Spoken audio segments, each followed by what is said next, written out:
So if you weren't here last night, the main thing we talked about was the fact that as Christians, we've been fooled essentially, and not only Christians, everyone has been fooled by this idea of evolution and convinced that it's true. And evolution encompasses a lot. It encompasses the origin of the universe, which automatically instills millions and billions of years. And then we also have the origin of life on Earth, and then the evolution of life since it came about, completely by accident, according to evolutionists.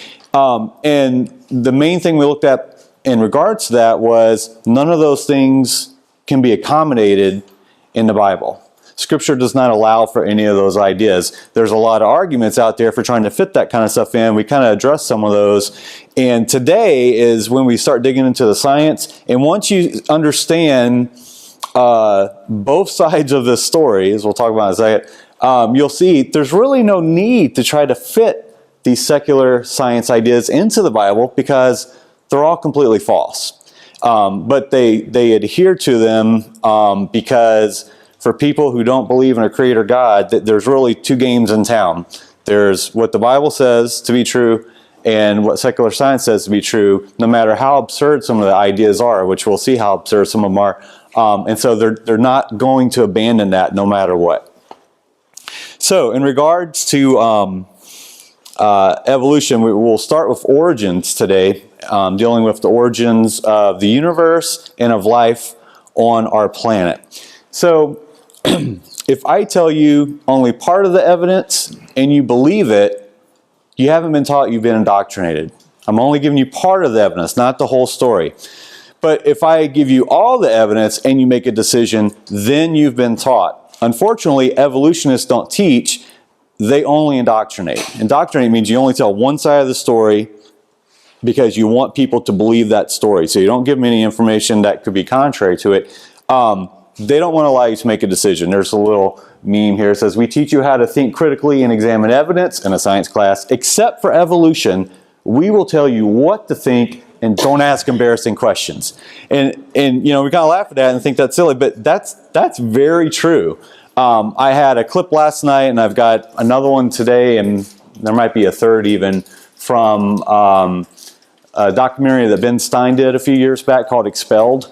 And what he is showing is talking about creationism or denying evolution in any sort of a classroom setting just is not allowed, especially in universities, say, and multiple professors who have questioned evolution and have supported the idea of a creator have basically lost their tenure and been kicked out of colleges. So it's very interesting. Now, one comment I hear over and over again in regards to taking Genesis literally is that, well, you know, the Bible isn't a science textbook. And my answer to that is thank goodness. Because if you think about science textbooks, they're always full of mistakes and they go out of date in a few years. And, you know, you've got new science that is updating things that we once thought were true, but no, we know that's not true anymore, but this is right, we got it right this time. But the Bible has no errors and is always current, right? It's always up to date and is always factual. But when people say that, they're basically trying to be apologetic in regards to the areas where the Bible seems to disagree with secular science, primarily in the Genesis account. And implication is that the Bible has some errors in it that don't match up with science. So let's just say that, you know, the Bible isn't a science textbook, so we don't really have to worry about that too much. And again, I say good because in those specific instances, as you will see, secular science is the one that's wrong, not the Bible. We can trust the Bible. There's ample scientific support for the Bible and what the Bible says. And, you know, there's certainly times in the Bible where metaphorical language is used, but it's very clear that it's metaphorical language. And, you know, secular science would also say that someone who is dead for a few days cannot come back to life again. So just saying, you know, just because secular science says something that's true doesn't mean the Bible can't say differently. This is Neil deGrasse Tyson. He's a very famous astrophysicist who hosted a series on Fox not too long ago, The Cosmos. He says the good thing about science is that it's true whether or not you believe in it. So that's a very loaded statement because science means all kinds of things. And there's a lot of science out there that's bad. There was an issue of National Geographic that came out earlier this year, which I really appreciated because I don't get National Geographic, my father-in-law does, and he gives me copies every once in a while because I wouldn't pay for it. It's got some great articles, but they are very much anti-creation, very pro-evolution. And there is not an issue or article hardly goes by that doesn't promote that. So they had an issue called the War on Science. And they had some very revealing facts. Now, what their overall agenda was to show that, you know, there's people out there that still don't believe in things like global warming or evolution or whatever, and how ridiculous this is. But contained within that article were some very interesting quotes. And so I'll go back to what Neil deGrasse Tyson said, is science always true? Well, one quote is, "Science is not a body of facts." This is from the editor of Science. "Science is a method for deciding whether what we choose to believe has a basis in the laws of nature or not." Okay?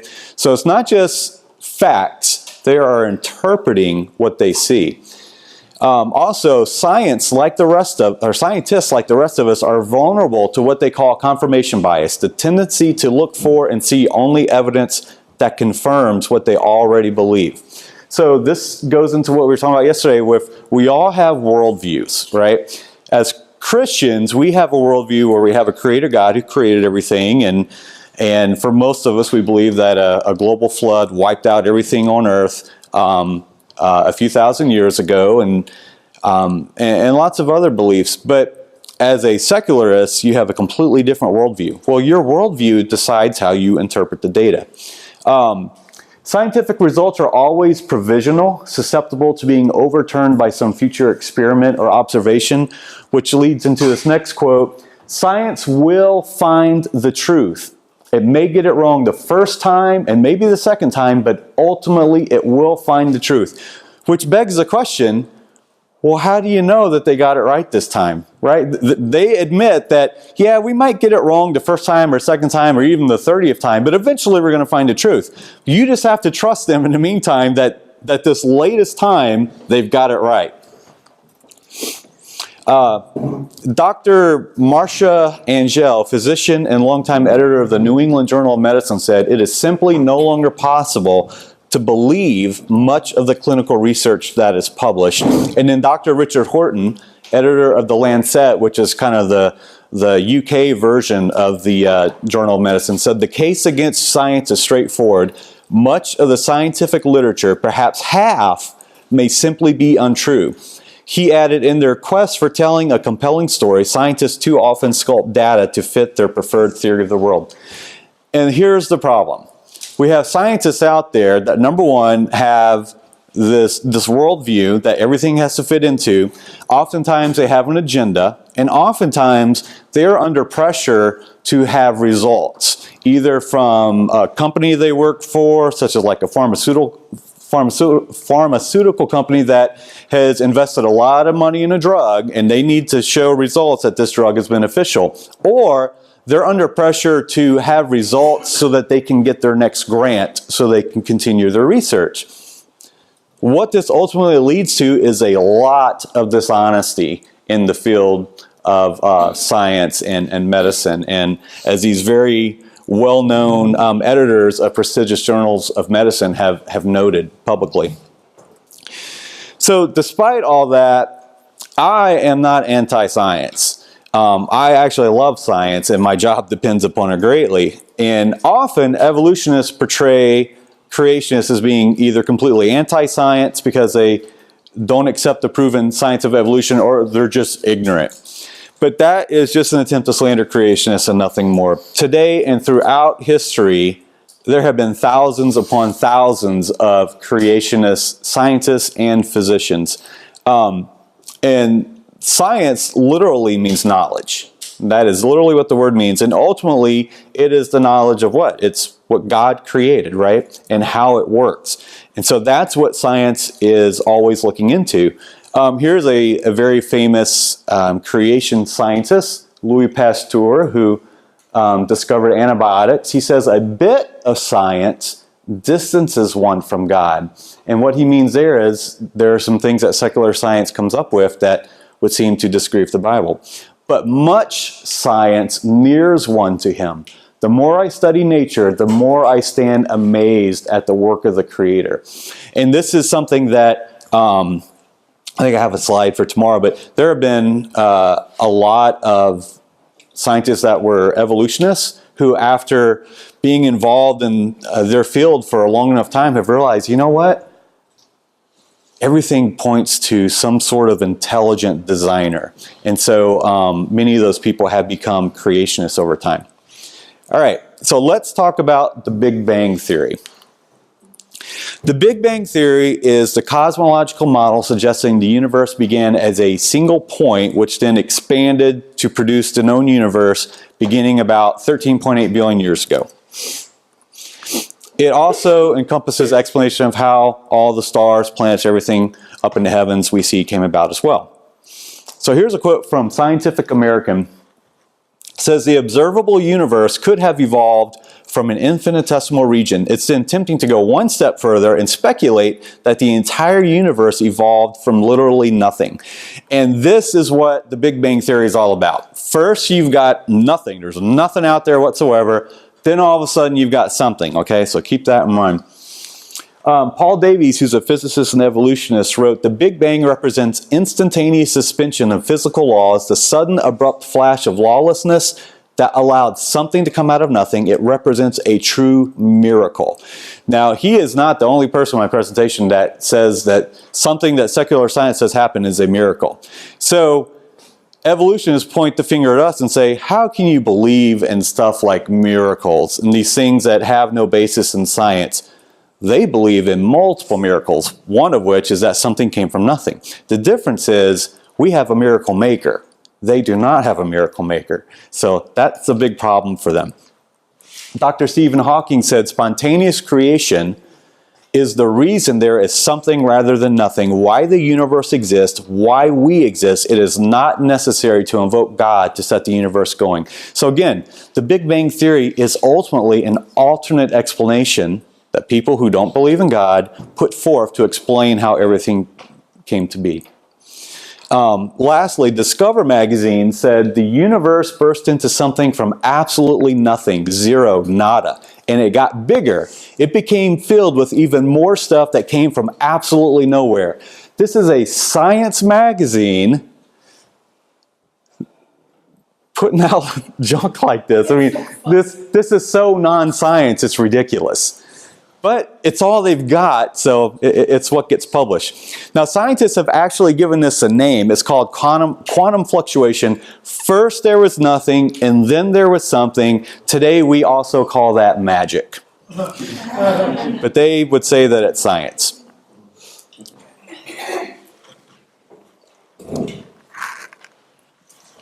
So let's talk about a little bit of the evidence for the Big Bang. You know, why do they even believe this?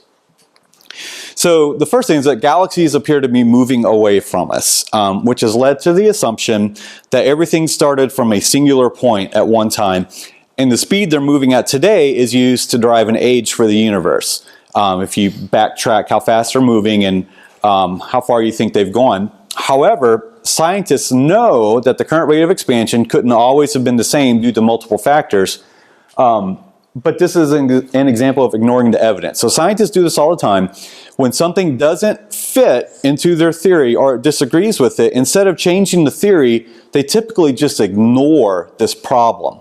Because again, they don't have another theory. They've got one theory of how the universe came to be, and there's a lot of parts to it in the overall Big Bang Theory, but they're not going to abandon it no matter how many problems come up, and we'll see that there are quite a few problems with the theory. Also, seeming remains of a very hot beginning was found in 1965, and this was big news. This is something called cosmic background radiation, they named it. And supposedly it was the remnants of an explosion a very long time ago. But there are multiple problems with that. A lot of them are very technical, but one that's easy to understand is that the CBR, as it's called, is very evenly distributed throughout the universe. if the universe started as an explosion, have you ever seen an explosion in like an action movie or something like that, right? I mean, it's not like this perfect ball that goes out evenly. No, it's jagged and it's chaotic, right? It's chaos. If the universe really did begin with an explosion, the CBR would be similar. It would be unevenly distributed, hotter in some areas than it is in other areas, and yet what we see is the opposite of that. Let's talk a second about historical science. Because things such as the origin of the universe happened without any eyewitnesses, other than God, of course, the science surrounding it is what is known as historical science. And it's a very important distinction between historical science and observable science. Observable science is something that we can see today and we can experiment on, as I mentioned last night. If you're looking at something in the past to try to figure out what happened, it's just conjecture. You're making a best guess on the evidence we have today. And of course, we don't have a written record of how the universe began outside of the Bible, but since the Bible ignores that, they have developed their theory of the origin of the universe based on some interesting methods. This is from a website called space.com, which is definitely pro-Big Bang. They say, because current instruments don't allow astronomers to peer back at the universe's birth, much of what we understand about the Big Bang theory comes from mathematical theory and models. So they're certain all this happened, but it's all based on a few pieces of evidence, which are easily overturned, a mathematical theory and some models. There was a magazine, I think it was Discover magazine, that had a front page story not too long ago that said, scientists at Michigan State University have proven evolution. And someone sees that in a newsstand where everything, oh, really? They actually proved it. Well, I guess it's true. How did they prove it? A computer model. You can't really prove something with a computer model, right? You can try to mimic it, but you can't prove that it actually absolutely happened. So in regards to the Big Bang theory, the way that they described that the planets and stars and things appeared was, this is a picture of the Smithsonian Institute, which I was at earlier this year. It says, before there were planets, there were colliding grains of dust. The first gentle impacts clumped the dust particles together into bigger bits of matter. Like rolling snowballs, the large particles gathered up smaller ones. So this is their theory about how we got planets. And look, some planets are huge, absolutely huge. But they would say that there are all these particles of dust that just start clumping together. And we don't see that happening today, by the way, but apparently it happened in the past. Similarly, for some of the planets that aren't hard rock, some of the gas planets like Uranus, they would say that gases started collecting and started compressing and becoming more and more dense until you've got this giant gas planet. And they would say something very similar to that happened to create the stars. Well, are there any observable scientific problems that refute the Big Bang theory? Absolutely. And by the way, they would say that all this happened over a very long period of time, right? They need it to happen over a long period of time. And as a result, they would say that all the planets and things that we see fully formed today are very old. Well, here's just one thing we'll look at, because this is recent. They had some very up-close pictures of Pluto taken recently. And one of the things that stood out was, first of all, they said the Pluto is 4.5 billion years old. But they discovered that close-up pictures showed that Pluto didn't have a single impact crater on it, which, if something is that old, it should have all these impact craters on it, right? Stern noted that the findings suggesting a geologically active interior are going to send a lot of geophysicists back to the drawing boards. So here we see again, they thought they had it all figured out, but new data comes up and, oh, we got to go back to the drawing board. And what they mean by geologically active is they would suggest that, well, certainly there have been impacts, but because Pluto is still geologically active in the surface of the planet or small moon, I don't think it's a planet anymore, have been changed so much by this ongoing geologic activity that either it's very young or they just don't understand it. Because if a planet is very old, as old as they say it is, it should not have geologic activity still going on at that rate. Without going into detail on each of these, I'm going to show you a few other problems that rendered the Big Bang Theory bankrupt. And I'm going to try to read off some of these as fast as I can. Mercury shouldn't be dense, but it is. And it shouldn't have a magnetic field, but it does. We should find magnetic monopoles, but we don't. Galaxies, as we know them, shouldn't even exist. The surface of Venus is too young. Stars shouldn't exist. Only about 7,000 years worth of supernovas have been discovered. Neptune appears too young. The Earth shouldn't have any water, and its magnetic field is too young, and on and on and on. All of these are problems with the Big Bang Theory. That's a lot of problems. And yet, scientists either ignore these problems or they come up with some alternate theory which is even more ridiculous than the first to try to explain some of these things. And some of these things are talked about in more detail in one of the pamphlets I have in the back about our universe, if you're interested. A couple more quotes on the Big Bang Theory. Scientific American said, Big Bang cosmology is probably as widely believed as has been any theory of the universe in the history of Western civilization. It rests, however, on many untested and in some cases untestable assumptions. Indeed, Big Bang cosmology has become a bandwagon of thought that reflects faith as much as objective truth. And, you know, you don't see quotes like this very often, but they're out there and they are published in scientific journals. And basically what they're saying is exactly right. The whole theory is based on assumptions that are basically untestable or unproven. And it does reflect faith as well as objective truth. So here's three answers that a Big Bang theorist can't answer. What exploded? Where did it come from? And where did the energy come from to cause this explosion? They have absolutely no answers for any of this, okay? But as Christians, we have an answer that God created the heavens and the earth and then later all the heavenly bodies by speaking them into being. Okay, so let's now talk about organic evolution. So there are two possible origins for life. Either life evolved by natural processes or life was created. And Louis Pasteur, who we saw just a little bit ago, created the law of biogenesis that says life only comes from life. And this is a generally accepted scientific law, but if that's true, then life couldn't have started on its own. So secular scientists kind of ignore that and say, well, we think life did start on its own because either aliens had to do it or a creator, which we're not going to go down that road. So there's one primary example that is shown repeatedly in science textbooks as evidence that life could start on its own. It's called the Miller-Urey experiment. In the 1950s, Stanley Miller set out to create the building blocks of life using a spark chamber, which you see here. So this is supposed to be a model of the early atmosphere. And you get certain ingredients to come in here, and then you use a spark chamber to kind of simulate an electrical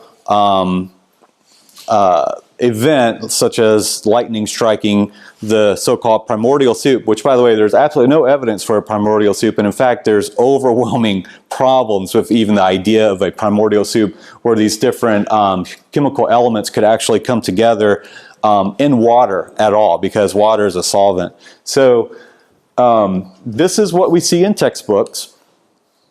And many biology textbooks are still using the Miller experiment today. I've gotten several used textbooks, and whenever I'm at, whenever we visit friends, if they have teenagers, I always see, hey, can I look at your science textbooks, or whatever, and I take pictures of different things. So I've got lots of pictures of all the different things I'm talking about. So, and the books say that Miller produced amino acids, which are the building blocks of life, okay? You've got amino acids which combine to create proteins, which combine to create cells.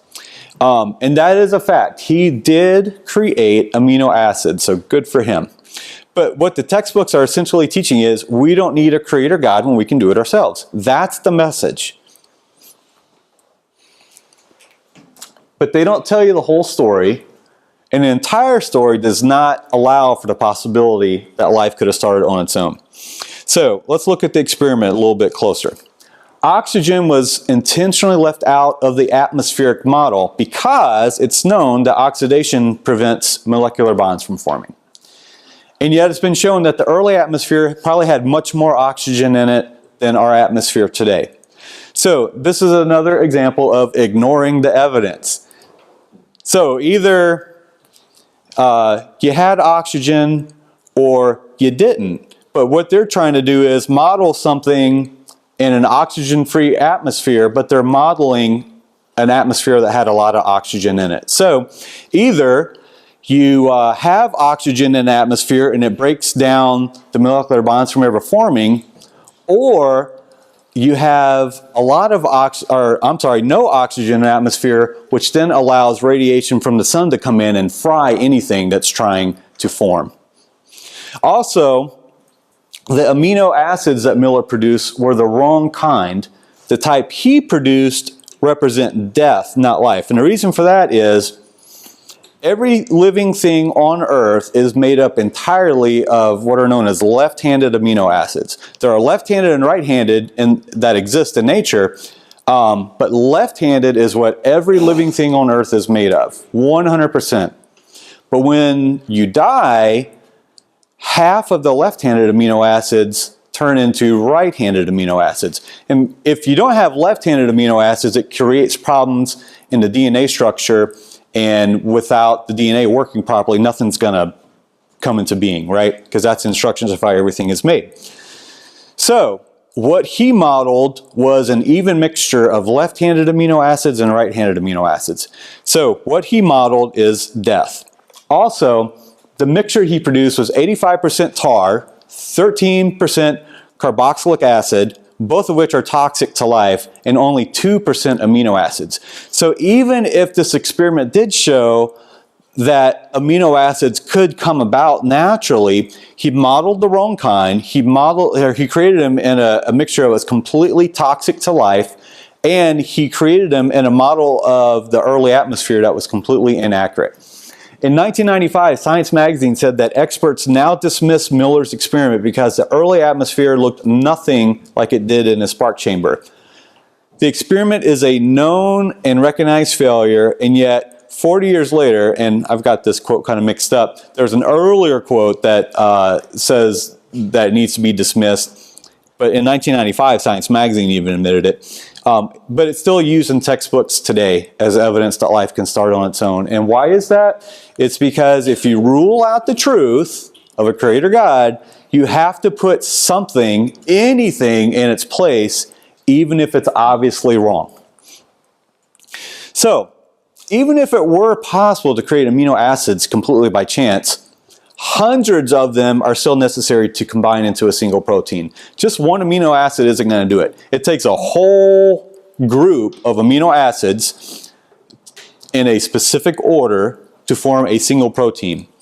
And then you need thousands of those proteins, and there's lots of different proteins. They have different shapes, and they fit together in very precise ways. You need thousands of those to combine together to make up a single cell, which is the most basic form of life. But the proteins, again, they need specific instructions, such as what shape to form into to perform a specific job, and that information is only available in the nucleus of the cell, which has never existed to this point, right? Because you have to have these building blocks first to build up to the cell where the nucleus is, which contains the DNA, which contains instructions for how everything goes together. That's a pretty big hurdle for life to start on its own. And even if you overcome this problem, if the very first basic life form didn't have the ability to reproduce or to take in and biochemically process a food source, then life ends right there, okay?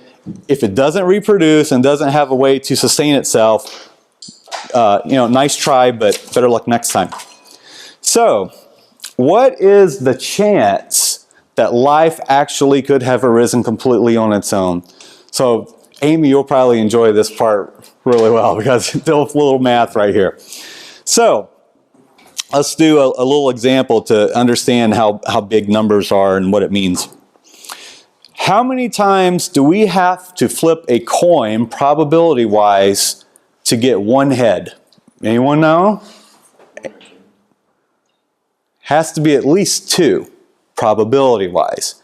Because since there's 2 sides, each time you have a 50-50 chance of getting heads, so you have to flip it at least twice, probability-wise, to get 1 head, okay? So 2 times 1 equals 2, so 2 times. How many times, probability-wise, would you have to flip it to get 2 heads in a row? I hear an answer? 4. Very good. You guys are brilliant. How many times would you have to flip it to get 3 heads in a row? 8. Correct. 2 times 2 times 2. Okay? How many times would you have to flip it to get 8 heads in a row, Amy? It's exponential growth. It is. So what's the answer? That's easy.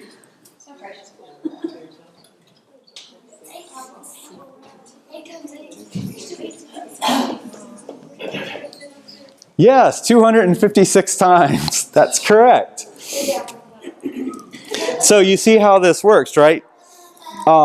You have to keep multiplying each time, the number of times you want to go up, okay? So the sequence is 2 to the first power, 2 to the second power, 2 to the third power, using scientific notation, right? The scientific notation denotes how many times you have to multiply that number times itself. So let's skip ahead a bit. And by the way, that's on average.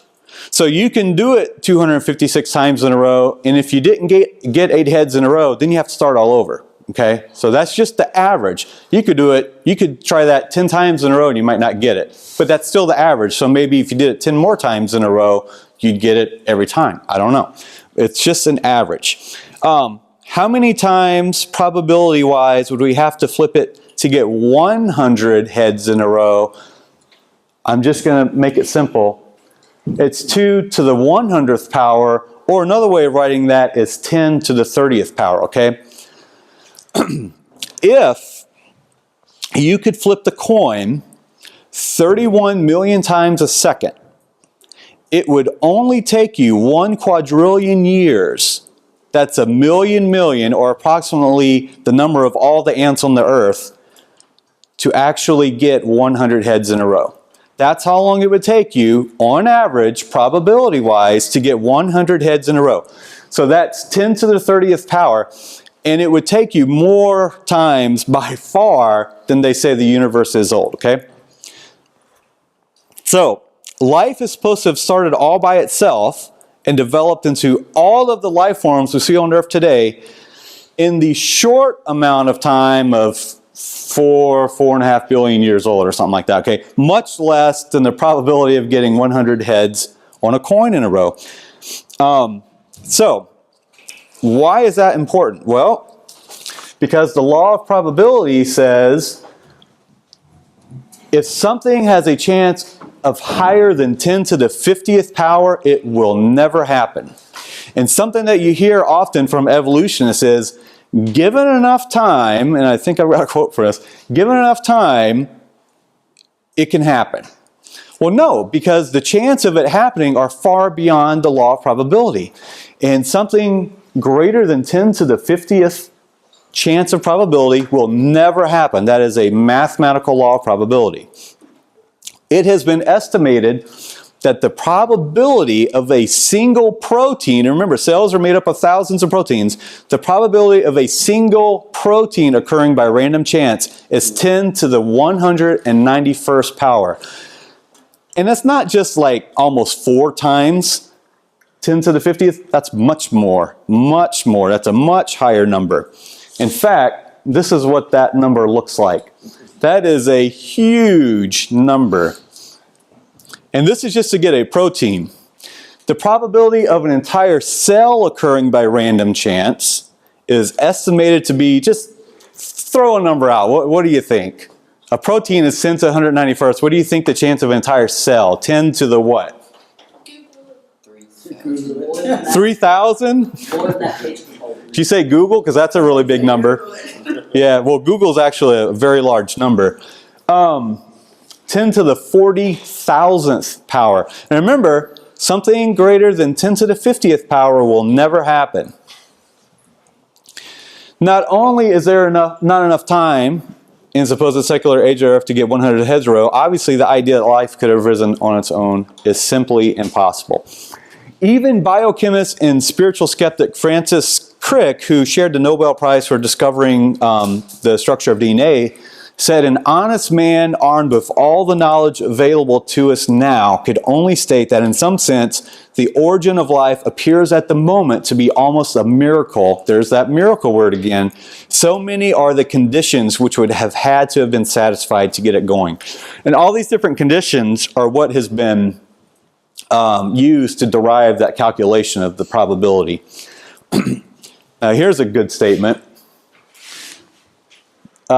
George Wald, another Nobel Prize winner, said, however improbable we regard this event, evolution, or any of the steps it involves, given enough time, it will almost certainly happen at least once.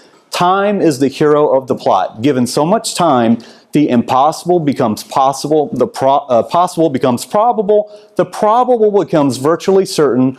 One only has to wait. Time itself performs miracles. Time does not perform miracles. That is a faith statement, and yet secular scientists always want to point their finger at Christians and say, you have a faith, you cannot prove it, so why should we put any credence in what you believe? Well, science is full of faith statements. So, given that faith statement, that enough time, the impossible becomes probable, this is what someone who believes that should expect to see when they go to get their clothes out of the dryer at some point. Everything should be nice and stacked and folded. Wouldn't that be awesome, Amy? Yeah, I'd save you a little work, right?